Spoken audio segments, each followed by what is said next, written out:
자, 오늘 말씀의 제목은 교회가 문제를 해결하는 방식이라는 제목으로 하나님 말씀 보겠습니다. 여러분들 다 이렇게 뭐 젊었을 때 연애들을 하고 이성 간의 교제도 하고 그러셨을 겁니다. 어릴 적에 이성을 만나면 꼭 어디에 갔냐면 경양식집에 갔어요. 그때는 경양식집이에요. 예. 서울명학교 앞에도 백천이라는 곳이 있었어요. 예. 가서는 돈가스를 시켜서 나이프가 왼손이었나 오른손이었나 포크는 어떤 손이지 하고 고민한 적 있지 않으십니까? 저만 그런 거예요? 예. 경양식이 어쩌면 이게 서양 음식이기 때문에 서양의 식탁 매너에 맞추는 것이 이게 세련된 것 아닌가라는 생각 했을 겁니다. 지금은요? 지금은 어떠십니까?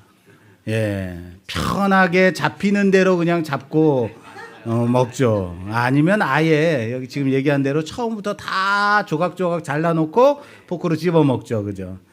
예요. 맛있는 게 최고인 거예요. 그죠? 예. 문제는 뭐냐면 집사람이 돈가스를 사주지 않는 게 문제일 뿐이에요. 먹어본 지가 몇 년이 됐는지 모르겠습니다. 오늘 본문은 오늘 본문은 이 안디옥 교회에 평화롭게 사도 바울과 바나바가 1차 전도 여행을 마치고 돌아와서 교회에서 편하게 함께 평화롭게 있는 그 가운데 유대로부터 내려온 어떤 이들이 모세의 법대로 이방인들에게 할례를 받게 해야 된다라고 하며 그 할례를 받지 않으면 구원받은 게 아니다, 구원받은 백성이 아니다라고 가르쳐서 혼란이 일어난 사건입니다. 이건 마치 이런 거죠. 앞에서 얘기했듯이 포크가 왼손이 오른손이야 이런 고민하는 경양식 집에서 이 돈가스를 내가 무슨 손으로 나이프를 어느 손으로 잡아야 되는가 막 고민하고 있는 가운데 옆에 딱 보니까 서양 사람이 떡하니 앉아서 능숙하게 스테이크를 탁 잘라 먹고 있는, 그러면서 나를 탁 하고 쳐다보는 거죠. 예, 그런 느낌이랄까요. 왜?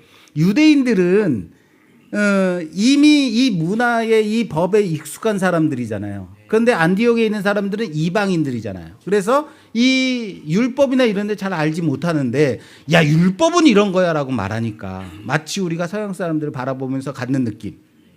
그러면서 그 서양인이 나를 딱 하고 쳐다보고 씩 웃더니 빵을 덥석 손으로 잡아가지고는 찢어 먹는 거예요. 아니, 동방예의지국에서 어떻게 빵을 손으로 잡아서 찢어 먹을 수 있는가? 이런 교양이 없는 이 같으니 이런 생각 하지 않잖아요. 저 사람은 서양 사람이고 빵과 돈가스 이런 서양 음식들은 서양 문화는 원래 저렇게 해야지 교양이 있는 거구나라고 생각하는 그런 느낌이랄까요? 여러분, 할례가 뭡니까? 할례라는 것은 뭐죠? 네, 남성의 성기의 앞부분을 이제 잘라내는 거죠. 예.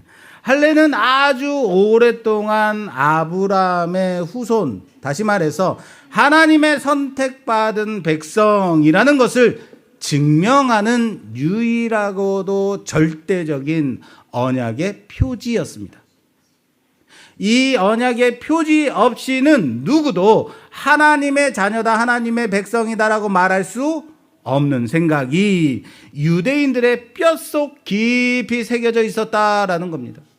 그런데 이제 예수 그리스도의 십자가와 부활의 그 은혜로 말미암아 구원받았다라고 그렇게 믿게 되었던 이방인들에게도 너희도 우리처럼 할례를 받아야만 구원받은 백성이다라고 무거운 짐을 지라라고 하고 있는 것입니다. 당연하게도 교회 안에는 적지 않은 파장이 일었습니다. 혼란과 변론이 일어나게 되었습니다. 안디옥 교회는 이 문제를 그래서 예루살렘 교회로 가져가기로 결의했습니다. 이제 공은 안디옥에서 어디로 넘어가게 됐어요? 예루살렘 교회로 넘어가게 된 겁니다.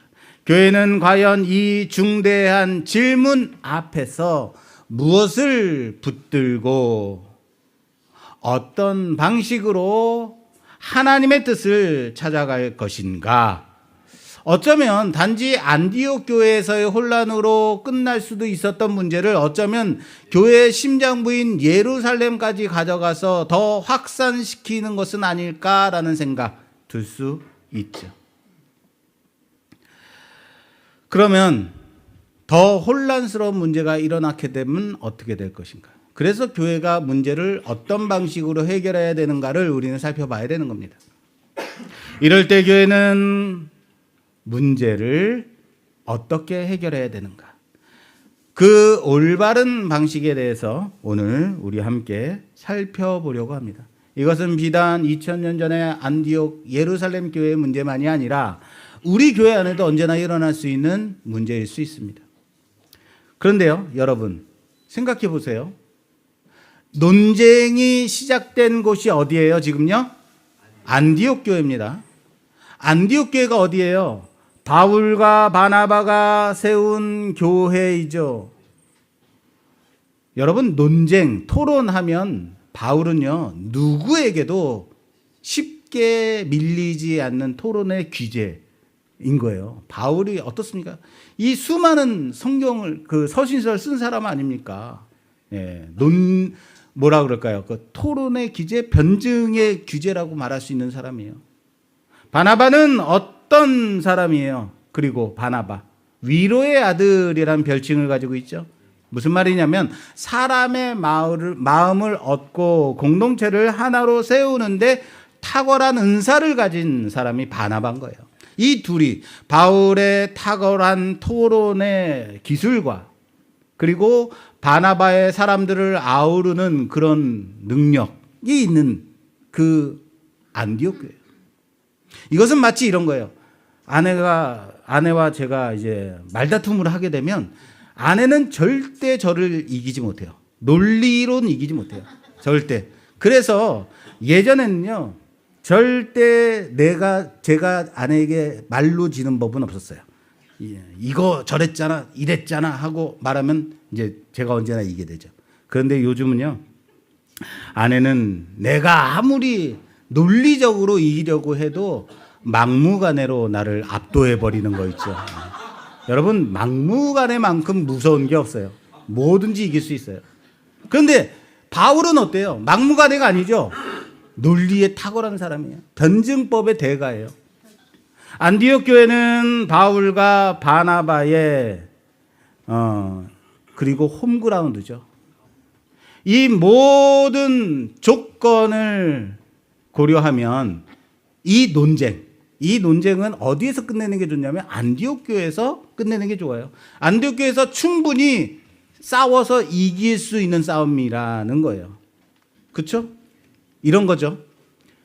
우리 교회에 제가 이제 담임 목사가 이제 사무실에 딱 앉아 있는데 이단이 와가지고 소란을 피우는 거예요. 예, 그리고 논쟁을 일으키고 있어요. 본당에 올라와서. 예. 성도들이 그 말을 듣지 우리 목사님이 잘못 가르쳤네 라고 말할까요? 왜 대답들을 못 하시는 거예요? 정말 그럴 땐 뭐라고 하겠어요? 목사님 하고 목사를 부르겠죠. 그렇게 부르면 내가 이제 딱 나가가지고 여러 말 할 것 없죠. 뭐라고 하고 그 사람들 보면서 이거 뭡니까? 우리 교회에서 조용히 하십시오. 당장에 나가십시오라고 하면 끝 아닌가요? 굳이 붙어가지고 논쟁할 필요가 있어요, 없어요? 없어요. 여긴 우리 교회니까. 그죠? 여긴 내 홈그라운드니까 그게 홈그라운드의 이점 아닌가요? 물론 이 논쟁을 일으킨 사람들이 교회의 외부에서 온 사람들은 아닙니다. 교회 안에 있는 유대에서 내려온 사람들이 유대인들인 거죠. 안디옥 교회는 바울의 강력한 토론력과 홈그라운드의 그 강점을 택하지 않았습니다. 오히려 바울과 바나바를 예루살렘 교회로 올려 보내기로 결정합니다. 왜 그런 결정을 했을까요?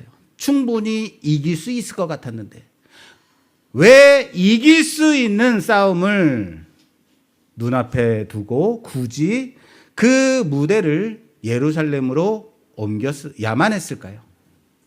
이 질문에 대한 답을 오늘 얻고자 합니다. 자, 교회에서 제1차 예루살렘 공의회 또는 사도회의라고 불리는 회의가 예루살렘에서 개최가 됩니다. 이 회의는 시작부터 맹렬한 긴장감을 갖게 됐었을 겁니다. 예루살렘 교회 내에서도 바리새파 출신의 믿는 사람들이 일어나서 뭐라고 말합니까? 할례와 율법 준수를 강력하게 주장하죠. 그렇다. 율법을 지키라고 하는 게 뭐가 잘못이야? 하나님이 우리에게 주신 그 율법 지켜야 되는 거 아니야? 이거 하지 말라 그러면 이상한 거 아니야? 라고 말하는 거예요. 틀린 말 아니죠. 많은 변론이 일어났습니다. 교회가 둘로 쪼개질 수도 있는 위기의 순간이었습니다. 그때 베드로가 먼저 일어섭니다. 충분한 논쟁이 있은 후에 베드로가 일어나죠. 베드로가 뭐라고 말하는지 일부분만 좀 보겠습니다. 오늘 본문 말씀 7절에서 9절 말씀 봉독해 주시겠어요? 많은 변론이 있은 후에 베드로가 일어나 말하되 형제들아 너희도 알거니와 하나님이 이방인들로 내 입에서 복음의 말씀을 들어 믿게 하시려고 오래전부터 너희 가운데서 나를 택하시고 또 마음을 아시는 하나님이 우리에게와 같이 그들에게도 성령을 주어 증언하시고 믿음으로 그들의 마음을 깨끗이 하사 그들이나 우리나 차별하지 아니하셨느니라. 아멘. 지금 무슨 얘기하는 거냐면 베드로가 고넬료를 만나게 된 일을 지금 회상을 시키는 거예요. 베드로는 복잡한 신학 논쟁을 하지 않았습니다. 율법은 이렇게 돼 있지만 이것은 예수 그리스도가 이렇게 말씀하셔 이런 얘기하지 않아요. 대신에 무엇을 말합니까? 하나님이 고넬료의 그 집에서 행하셨던 그 일들을 증언하고 있는 거예요. 그의 증언의 주어가 누굽니까? 베드로의 증언의 주어는 모두 다 하나님이 그렇게 하셨다. 하나님이 택하셨고 하나님이 성령을 그들에게 주셨으며 하나님이 마음을 깨끗하게 하셨다. 그러므로 이 문제는 우리나 그들이나 다 차별이 있다 없다? 없다. 주의 은혜로 구원받는 줄 믿노라. 따라서 합시다. 주의 은혜로 구원받는 줄 믿노라. 할렐루야. 이 말입니다. 은혜로 구원받는 것이다. 할례로 구원받는 것이 아니다. 베드로의 증언이 끝나고 나서 온 무리가 잠잠해졌습니다. 그리고 그 후에 바울과 바나바가 이제 일어납니다. 그리고 자신들이 1차 전도여행을 통해서 경험했던 하나님께서 이방인 중에서 행하신 표적과 기사를 보고합니다. 12절 말씀에 이렇게 되어 있습니다. 온 무리가 가만히 있어 바나바와 바울이 하나님께서 자기들로 말미암아 이방인 중에서 행하신 표적과 기사에 관하여 말하는 것을 듣더니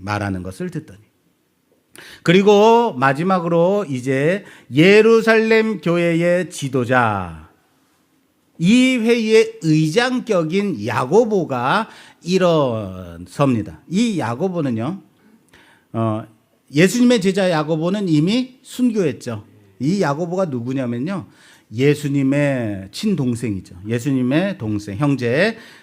그렇기 때문에 예수님의 형제면 어떻게 생각해서 교회에서 그가 말하는 것은 권위 있는 말이다. 존중받는 사람인 거예요. 그렇게 여겨졌던 야고보입니다. 그는 먼저 베드로의 증언을 존중하여 확인한 후에 그리고 이 모든 경험이 이미 아모스 선지자를 통해 예언된 말씀에 다 있는 말씀이다라고 선포합니다. 다윗의 무너진 장막을 다시 세우시는 목적이 바로 무엇 때문이냐면 유대인들만이 아니라 모든 이방인으로 주를 찾게, 주께 돌아오게끔 하는 것이다 라는 것을 말씀합니다. 모든 결론의 근거가, 야고보의 결론의 근거가 어디에 있냐면 과연 하나님이 어떻게 말씀하셨는가, 말씀에 근거하고 있는가, 야고보는 그걸 말하고 있는 거예요. 하나님께서 이미 말씀해 놓으셨다. 야고보는 무언가를 결정한 사람이 아닙니다. 이렇게 해야 된다, 저렇게 해야 된다라고 말하고 있지 않습니다. 하나님이 이미 행하신 그 일을 회중을 대표해서 받아들인 사람인 거예요. 다시요. 야고보는 그렇습니까? 알겠습니다. 의장인 내가 결정하겠습니다. 따라오십시오라고 말한 것이 아니라 야고보는 하나님이 행하신 모든 일들을 베드로를 통해서 들었고 바울과 바나바를 통해 들은 이후에 이제 말하는 거예요. 뭐라고요? 회중을 대표해서 그가 반응한 사람이에요. 회중이 가만히 있었다라고 합니다. 하나님이 일하신 것이 그리고 들리게 된 겁니다. 그 들은 것에 대해 회중의 마음을 모아서 야고보가 회중을 대표해서 답하는 것입니다. 베드로의 경험, 바울의 보고, 그리고 야고보가 제시한 하나님의 말씀들, 이 세 가지가 정확하게 한 방향만을 향하고 있다는 것을 잊지 마십시오. 이방인들도 우리처럼 할례를 받아야 구원받는 백성으로 들어올 수 있는 자격이 있는 것인가? 할례를 받아야 되는 것인가? 그것이 과연 하나님의 뜻인가? 아니라는 겁니다. 이미 하나님은 선지자의 말씀 가운데 이것을 분명히 말씀해 놓으셨다. 이 결론이 얼마나 감사하고 얼마나 다행인지 여러분들 아십니까? 할례 하니까 우리한테 다 안 와닿잖아요. 여러분, 예루살렘 제1차 공의에서, 사도회의에서 할례를 행하는 것이 절대적인 것이 아니다, 할례를 행하는 것이 그 자격을 결정하는 것이 아니다라고 결정했기 때문에 여러분, 이거 아니었으면요, 지금도 우린 예수 믿겠습니다 하고 교회 나오면 혹시 할례 받으셨어요? 안 받으셨다고요? 그럼 다음 주까지 꼭 비뇨기과 가서 수술 받고 진단서 가져오셔야 됩니다. 아니, 내 나이가 70인데도 그걸 받아야 돼요? 예, 70이든 80이든 상관없어요. 가서 진단서 가져오셔야 됩니다. 이렇게 말할 뻔했다는 거 아니에요? 안 그렇습니까? 그렇습니다. 할례는 너는 내 백성이고 나는 내 하나님이다라는 그 하나님의 백성, 그 소속을 증명하는 표지였을 뿐이에요. 증명하는 표지. 할례를 받았기 때문에 구원받은 게 아니라 너는 하나님의 백성이구나를 증명해 주는 거예요.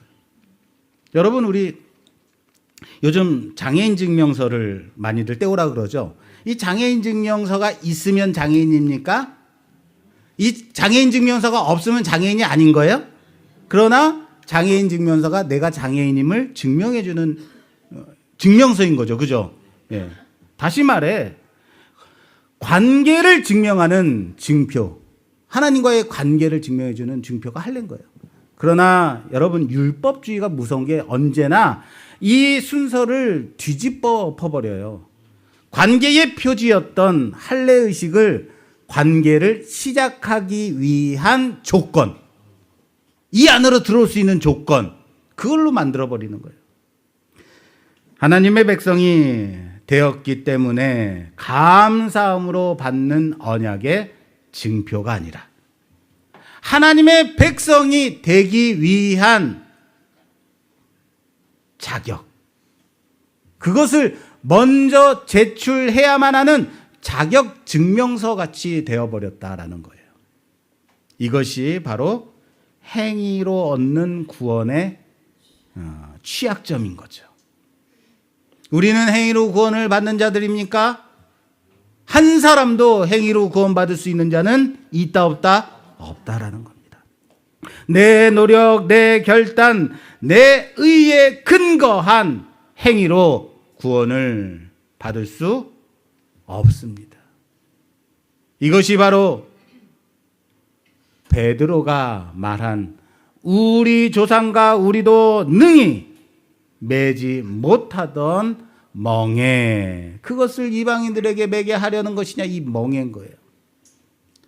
십자가 복음은 이 모든 인간적인 시도에 사망 선고를 내렸다라는 사실을 믿으시길 바랍니다. 구원은 우리의 행위나 자격으로 쟁취되어지는 것이 아닙니다. 전적으로, 무조건적으로 불가능한 자에게 베푸신 하나님의 선물. 다시 말해 은혜라는 선언입니다. 예수 그리스도의 십자가가 구원을 위한 모든 값을 완벽하게 완전하게 치르셨습니다. 그리고 단번에 구원하셨습니다. 우리는 오직 그 사실을 믿음으로만 구원을 받는 자들임을 고백하시기 바랍니다. 이것이 따라서 합시다. 복음이다. 복음이다. 그렇습니다. 예루살렘 회의가 할례는 구원의 조건이 아니다라고 선포한 것. 이것이 단순히 하나의 율법 조항을 폐지한 사건이 아닙니다. 그것은 예수님의 십자가는 완전하다, 충분하다. 그 은혜의 인간의 공로가 단 한 조각도 들어갈 필요가 있다 없다? 없다라고 선포한 것입니다.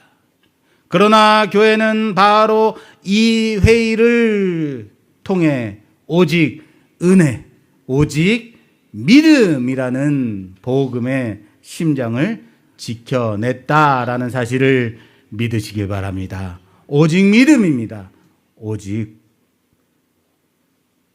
구원입니다. 믿음입니다. 구원입니다. 오직 은혜입니다.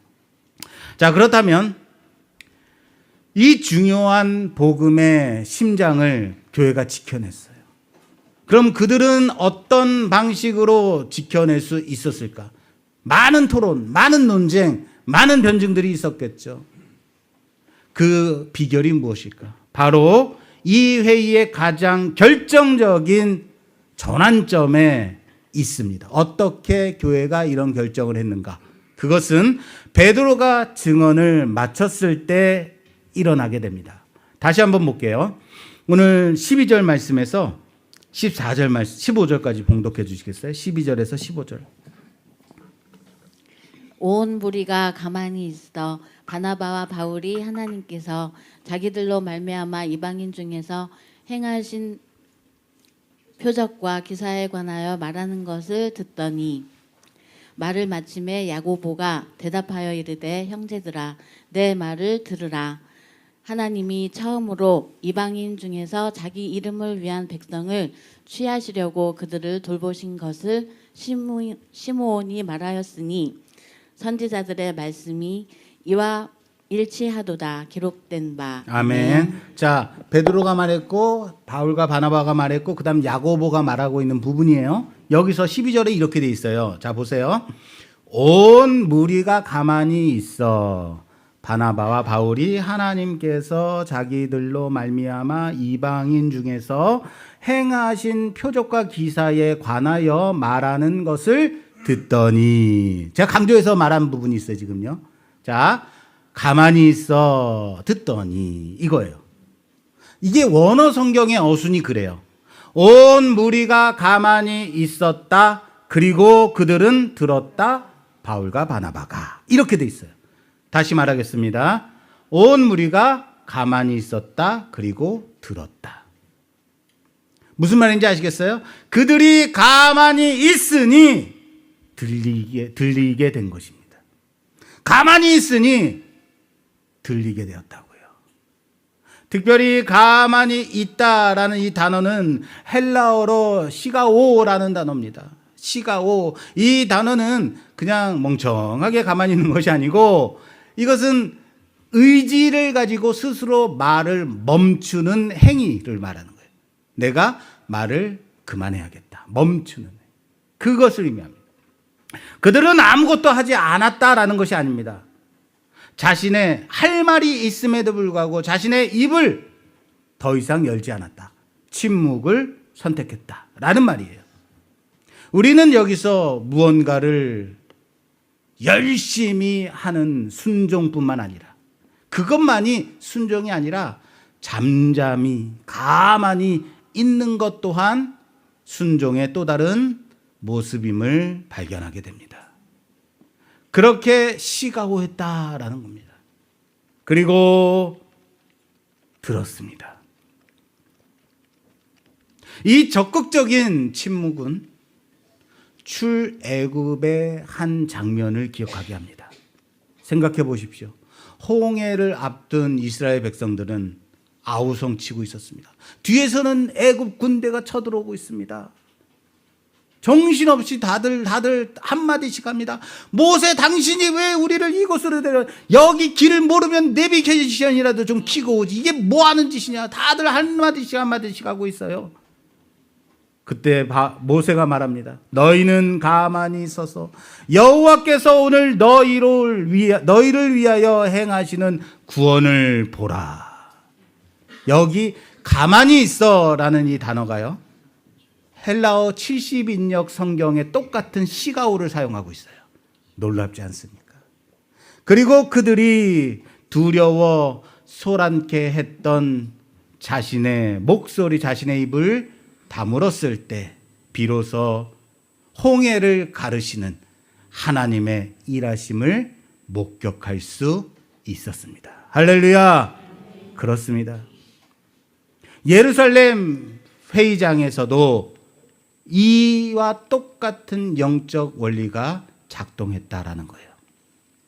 인간의 토론과 주장이 가득할 때는 아무것도 들리지 않았습니다. 내 말만 하는 거예요. 그러나 그들이 의지적으로 침묵하며 가만히 있자 비로소 들리기 시작했습니다. 무엇이 들려졌어요? 바로 베드로가 고백한, 바울과 바나바가 고백한 하나님이 행하신 일들. 우리가 어떻게 해야 하는가라는 인간 중심의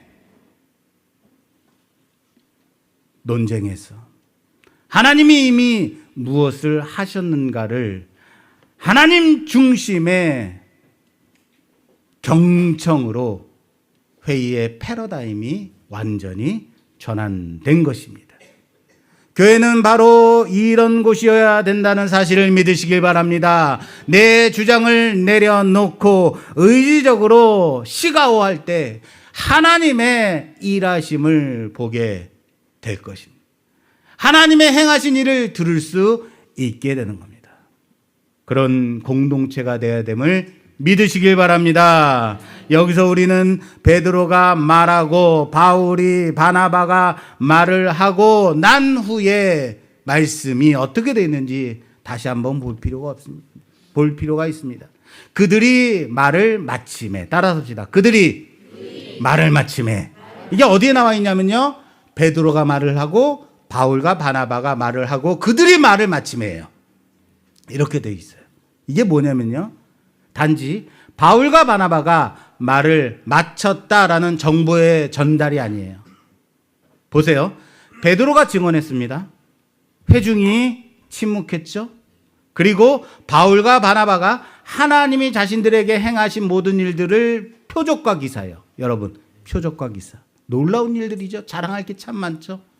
이 많은 일들을 하나님이 하셨다라고 고백하고 있어요. 그리고 그들마저도 말을 멈추었을 때라는 거예요. 여러분, 어쩌면 바울과 바나바는 할 말이 많을 수도 있어요. 더 말하고 싶은 것은 아니었을까요? 왜요? 너무 많은 표적과 기사를 경험했잖아요. 더 많은 표적, 더 많은 기사들, 더 많은 간증들 더 나르고 싶었을 것입니다. 그러나 그들은 거기서 멈추었습니다. 왠지 아십니까? 하나님의 일은 자랑이 아닙니다. 하나님의 일하심은 증언입니다. 내가 하나님의 일하심을 경험했다면 그것은 나의 자랑이 아니라 하나님을 증언해야 되는 것입니다. 증언은 교회를 감동시키는 이야기로 끝나서는 안 됩니다. 교회를 움직이게 하는 원동력이 되어야 된다는 사실을 믿으시길 바랍니다. 여러분들이 경험한, 여러분들이 가지고 있는 그 간증들, 그것으로 인해서 교회가 움직이게 하십시오. 여러분들을 자랑하지 마십시오. 하나님께서 여러분들이 행하신 그 일들로 여러분들이 더 우월해지는 신앙인이 되는 것이 아니라 하나님이 자랑돼야죠. 하나님의 그 일하심으로 교회가 움직이게 돼야 된다.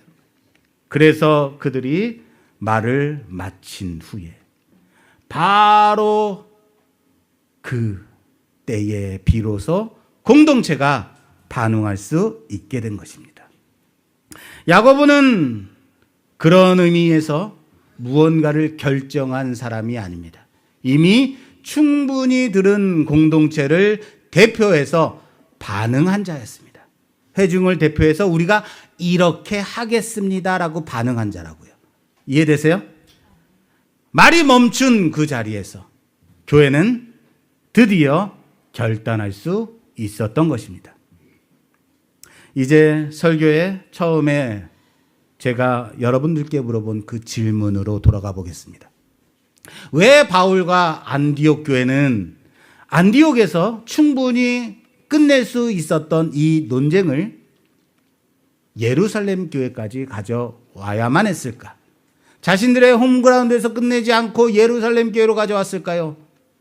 만약 안디옥에서 바울이 자신의 논리로 이겼다면 그것은 단지 안디옥 교회의 승리 또는 바울의 개인적인 승리로 끝나고 말았을 겁니다.